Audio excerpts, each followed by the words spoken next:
Scene good morning sir. Good morning sir. And all the very best. ఎందుకంటే నీకున్న పాపులారిటీకి ఈ రోజున ఇలాంటి ఒక చాలా డిఫరెంట్ క్యారెక్టరైజేషన్తో వస్తున్నావు sir. And I wish you really very good luck. Thank you so much sir. కొట్టేవంటే మరి దానికి తిరిగి ఉండదు అనమాట, blockbuster. Thanks a lot sir. అంత మంచి క్యారెక్టర్ అండ్ నీ యాక్టింగ్ హిస్టరియానిక్స్కి అది బ్రహ్మాండమైన క్యాన్వాస్ దొరికింది నీకు సార్. అవును sir. Congratulations. Thank you so much sir. కాకపోతే ఇప్పుడు ఈ గెటప్ సీను అని నీకు పేరున్నందుకు ఇందులో ఒకే గెటప్తో కంటిన్యూ అయిపోవు, అది నీకేమి ఇబ్బంది అవుదా?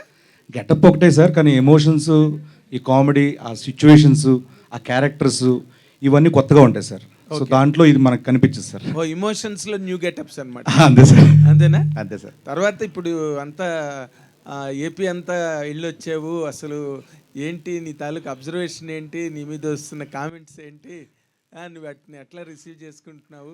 Happy sir. అందరికీ నచ్చం కదా సార్, ఏ మనిషి అందరికీ నచ్చరు సార్. అదే కొన్ని సందర్భాల్లో దిగినప్పుడు తప్పదు సార్ అవి.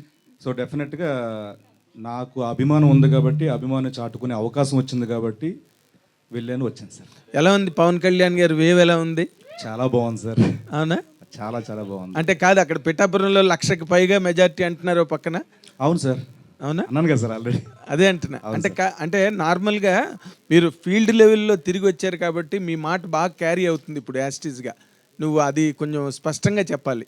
అవును సార్, నిజంగానే. అంటే నేను 1,00,000 మెజారిటీ అని అన్నామంటే అక్కడ అంత బాగుంది కాబట్టి, ఆ వేవ్ అంత బాగుంది కాబట్టి ఆ మాట వచ్చింది సార్. ఓకే. తర్వాత ఇప్పుడు పవన్ కళ్యాణ్ గారికి ఒక్కరికి, జనసేన ఒక్కదానికే నువ్వు సపోర్ట్గా వెళ్ళావా, లేకపోతే మొత్తం కూటమిని సపోర్ట్ చేసేవా? ఎట్లా? నేను అనకాపల్లి వెళ్ళాను సార్, తర్వాత కాకినాడ రూరల్ తిరిగాను సార్, తర్వాత పిఠాపురం తిరిగాను సార్. మళ్ళీ ఓకే.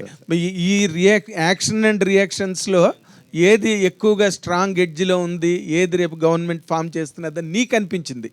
నేను కేవలం ప్రజెంట్ ప్రచారం చేయడం కోసం లేదు సార్, నేను సర్వేలు చేయలేదు సార్. సర్వే చేయలేదు. బట్ మీ ఆనికి మీరు చాలా తెలివైన వాళ్ళు కదా, మీరు వెళ్ళిన తర్వాత ఊరికి అంత ఈజీగా వచ్చేస్తారు వెనక్కి? లేదు సార్, లేదు సార్. నిజంగానే నేను ప్రచారం చేశాను హ్యాపీగా. అక్కడికి వచ్చిన అభిమానులు కానీ, ఆ గ్రామస్తులు కానీ, పిఠాపురం ప్రజలు కానీ, ఏ కాన్ఫరెన్స్కి వెళ్తే అక్కడ వాళ్ళందరూ వచ్చి ఆ ప్రేమను చూపించినప్పుడు నిజంగానే ఆ వైబ్ వస్తుంది సార్. ఇక్కడ భారీ మెజారిటీ రాబోతుంది, ఇక్కడ గెలుస్తారు పక్కగానే, అది చూశాను sir. Very nice, very nice. Thank you sir.